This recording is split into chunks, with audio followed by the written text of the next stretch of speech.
The chair scraped against the marble floor before Maya Ellison even reached the dining room, and the sound of it landed in her chest like a struck bell. She stood in the archway of the Han family's private dining hall, one hand still resting against the cold doorframe, and watched a stranger settle into the seat beside her husband as though it had always belonged to her.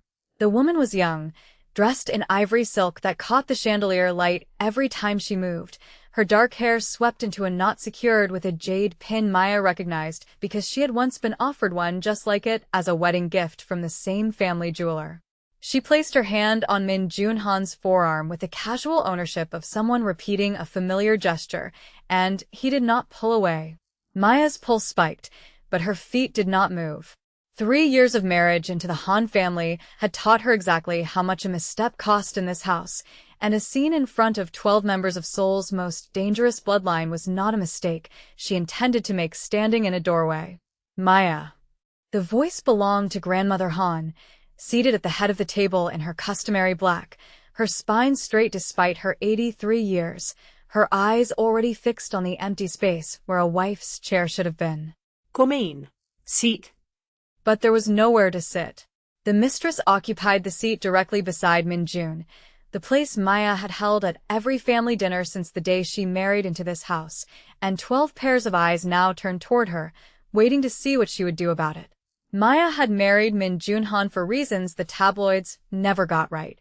It was not the money, though there was more of it than she had known existed before meeting him. It was not even the danger, though she had understood exactly what kind of family she was marrying into from the very first dinner, when a man at the far end of the table had excused himself mid-meal and never returned, and no one at that table had so much as paused their conversation. She had married him because the first time he looked at her, across a hospital waiting room where she worked as a trauma nurse, and he sat bleeding from a wound he refused to explain, he had looked at her like she was the only steady thing in a world built entirely on collapsing structures. That had been 4 years ago. Tonight, standing in the doorway of his family's dining hall while a stranger wore her seat like a crown, Maya thought about that hospital waiting room and wondered exactly when the steadiness had started running in only one direction. There seems to be some confusion about the seating, Maya said, keeping her voice level, the same voice she used when a trauma victim's family needed calm more than answers. That's my chair. The young woman looked up at her with an expression so carefully arranged it might have taken years to perfect, equal parts innocence and challenge. Oh, she said, soft and apologetic in a way that fooled absolutely no one at that table. I didn't realize there was assigned seating. Min Jun didn't say anything. Min Jun said nothing at all. He sat with his jaw tight and his gaze fixed somewhere on the tablecloth, a man who commanded rooms full of soldiers with a single word and could not, apparently, summon one sentence to correct the woman touching his arm in front of his wife and his grandmother. Maya felt something in her chest go very cold and very still, the particular stillness she had learned to summon in emergency rooms when panic would only cost lives. She was aware of every eye at that table, of the uncles and cousins and lieutenants who had spent 3 years deciding whether the American nurse belonged in this family, all of them now watching to see if tonight was the night that question finally answered itself. She had 2 seconds to decide how this story would be told tomorrow, in every corner of this house, and every corner of Min Jun's organization. She chose composure. I'll take the seat beside grandmother tonight, then, Maya said, and crossed the room without another glance at the woman in ivory silk, settling into the chair at the old woman's right hand as though she had planned it all along. But Grandmother Han was not finished, and the old woman's eyes had not left the mistress's face since Maya first spoke. What is your name? Grandmother Han said.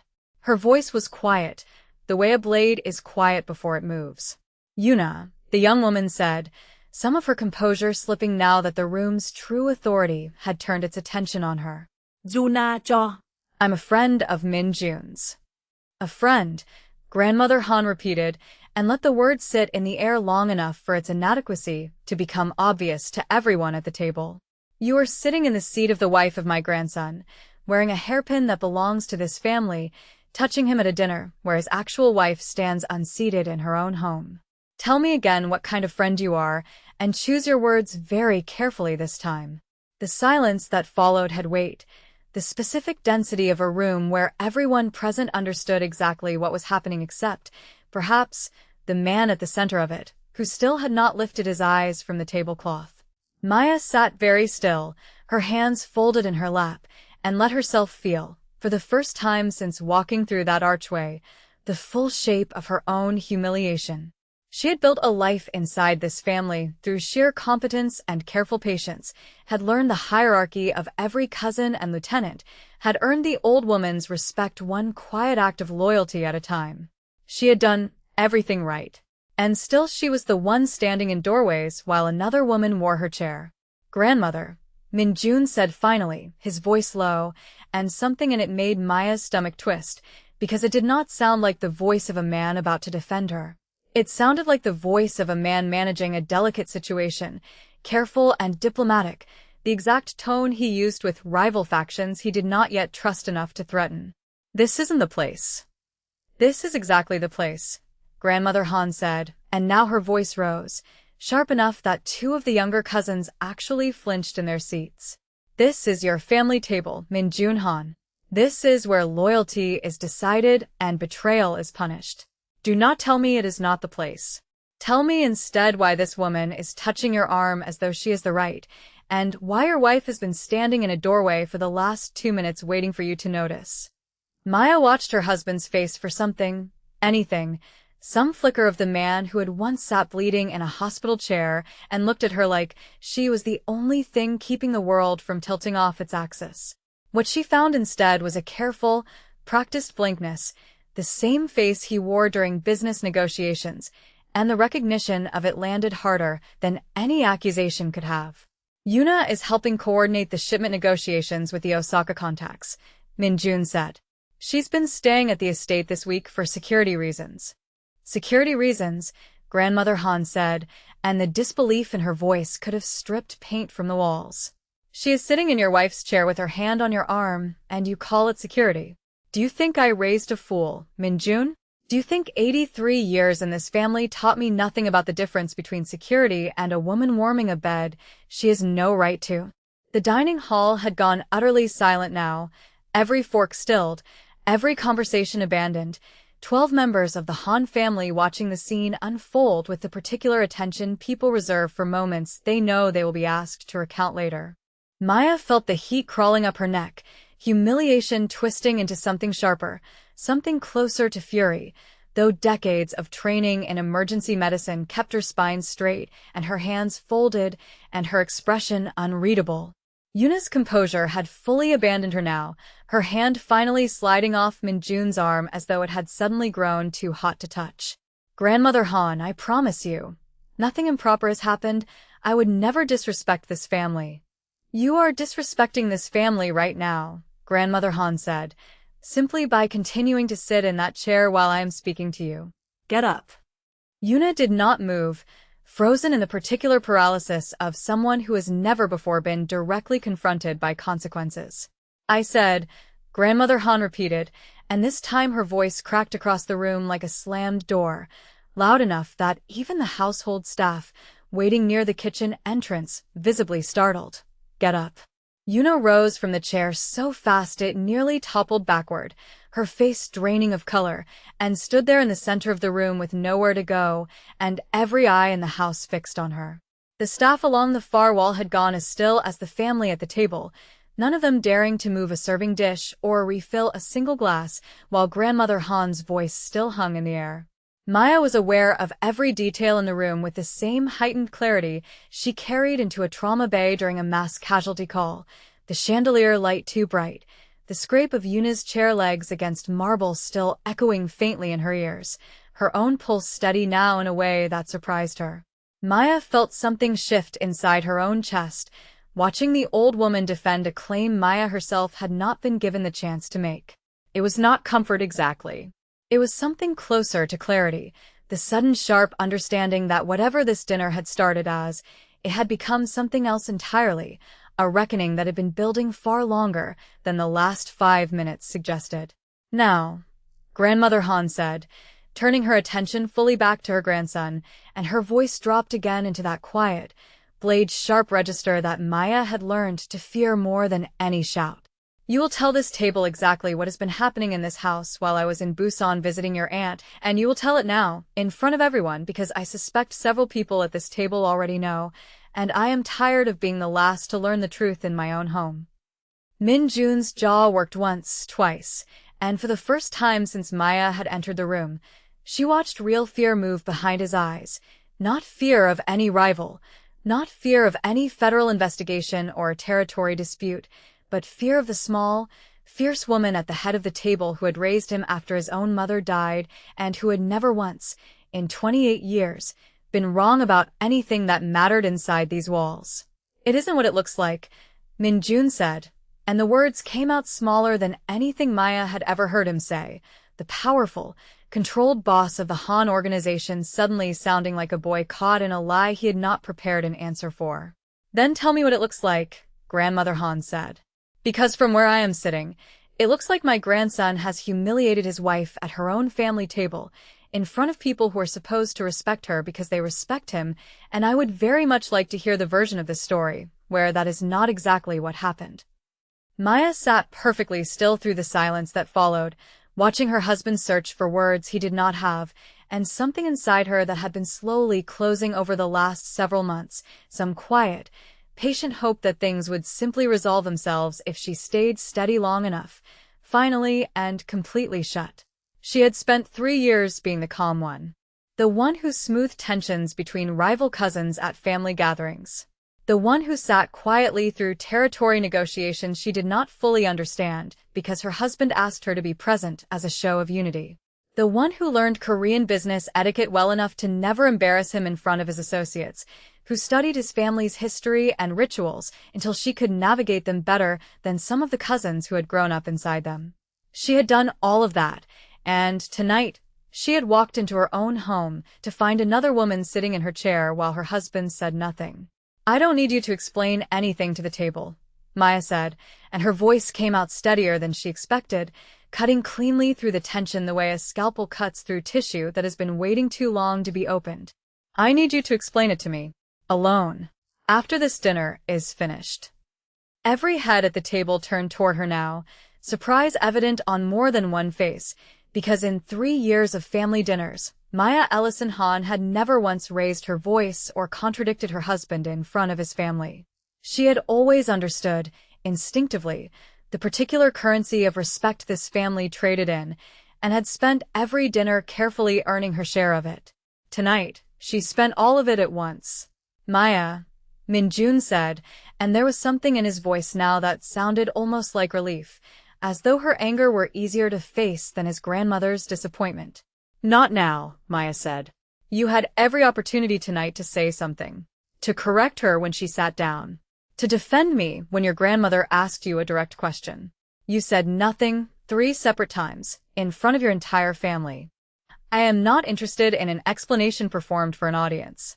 I want the truth, and I want it when there is no one else in the room to soften how it sounds." Grandmother Han's eyes moved between her grandson and his wife with something that might have been approval, though her expression remained as unreadable as ever. "The girl has more spine than you gave her credit for, Min Jun," she said. "I told you that when you married her. I told you a woman who runs into danger for a living instead of away from it would not spend her life quietly accepting whatever scraps of respect you decided to give her. It appears I was correct." Yuna, still standing awkwardly in the center of the room with nowhere to sit and nowhere to look, finally found her voice again, though it came out thin and defensive. "I think I should go." "Yes," Grandmother Han said, without even glancing in her direction. "You should. Someone will see you to the gate. Do not return to this estate." "Grandmother," Min Jun started, and the old woman's gaze snapped to him with a force that silenced him instantly. "Do not," she said. "Do not tell me this is business, Min Jun.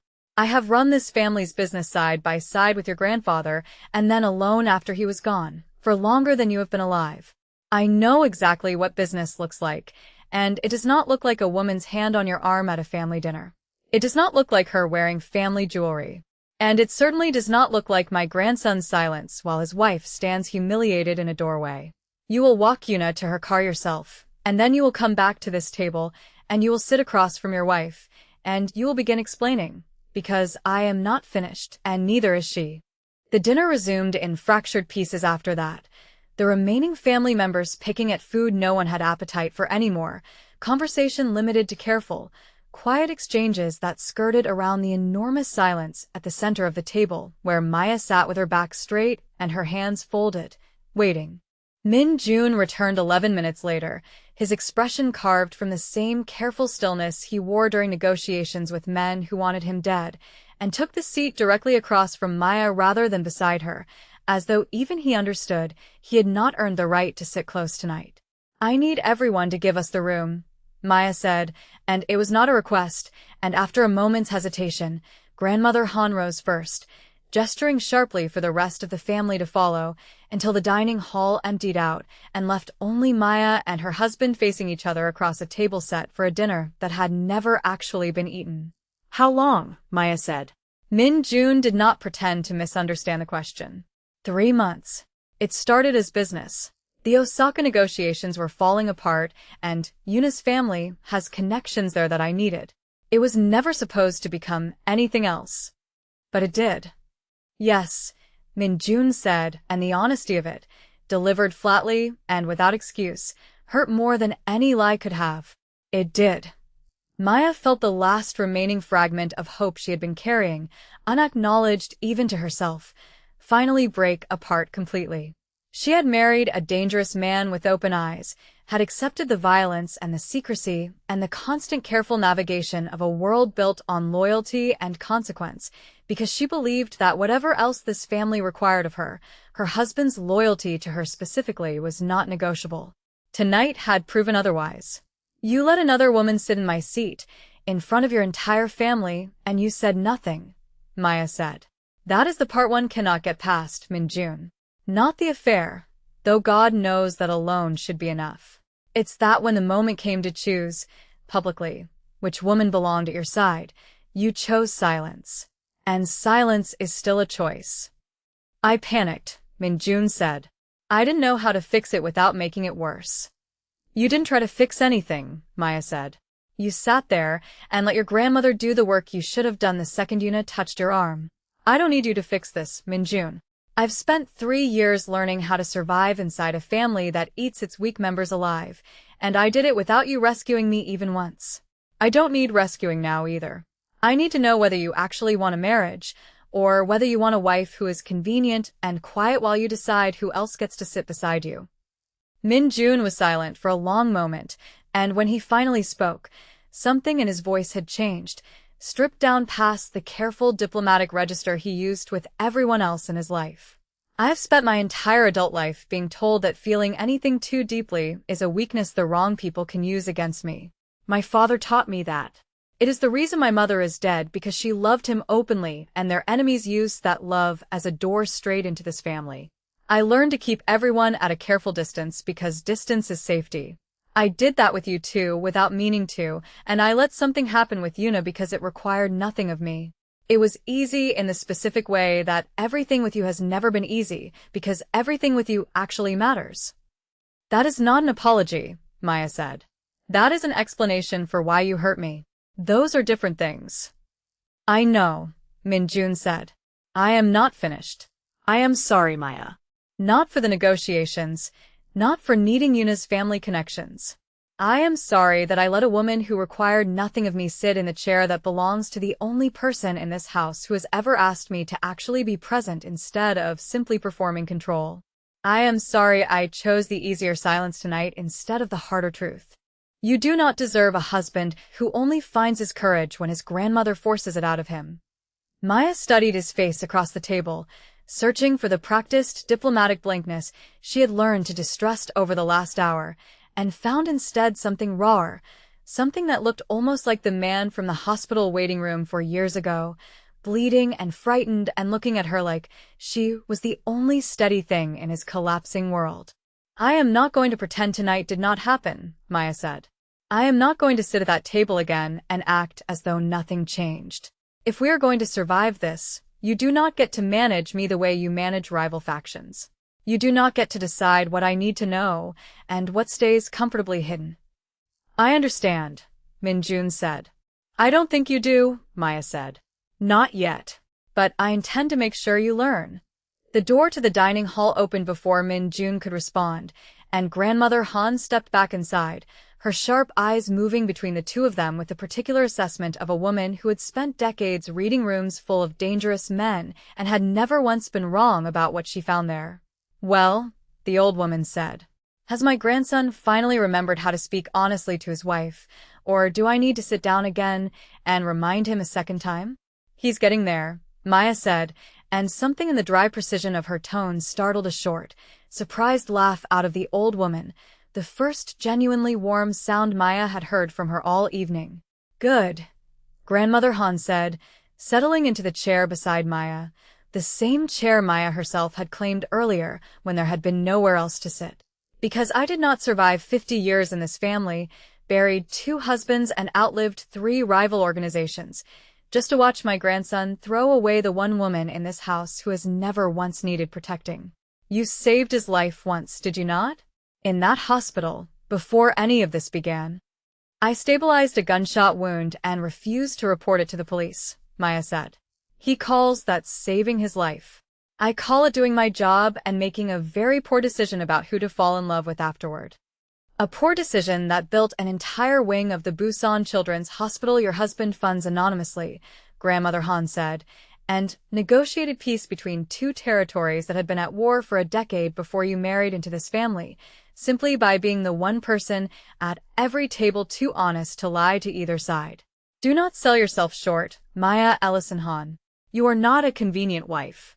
You are the reason this family has survived as well as it has these last 3 years, and I suspect my grandson knows that better than anyone, even when he forgets to act like it.